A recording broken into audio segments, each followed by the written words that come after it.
বল বাবা, বল বাবা। কি হয়েছে বৎস? তুই কি আমাকে স্মরণ করেছিস?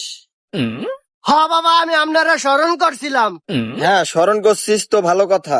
এত চিল্লাচ্ছিস কেন? আস্তে বল, কি হয়েছে বল।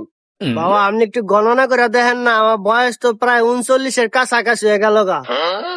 একটা মাইয়া তো বাবা দূরের কথা, একটা পাগল ফিরে চাইলো না বাবা, একটু দেখেন না। রাখ, দেখতাছি। তোর বেটা মাইয়া দিব কেডা? তুই যে কাইল্লার কাইল্লা, তোর মাইয়া তো দূরে থাক, পাগল তো তাকাইবো না। বাবা, আপনি জোলাটা ভালো করে হাতায় দেখেন, আমার লাগে একটা মাইয়া আসেনি। আচ্ছা রাখ, দেখতাছি তোর লেগে কি করা যায়। নাই রে, তোর লেগে তো কোনো মায়া দেখতে পারি নাই। তুই থাক, আমি যাইগা। বাবা, এটা আপনি কি শুনাইলেন? বাবা, বল বাবা।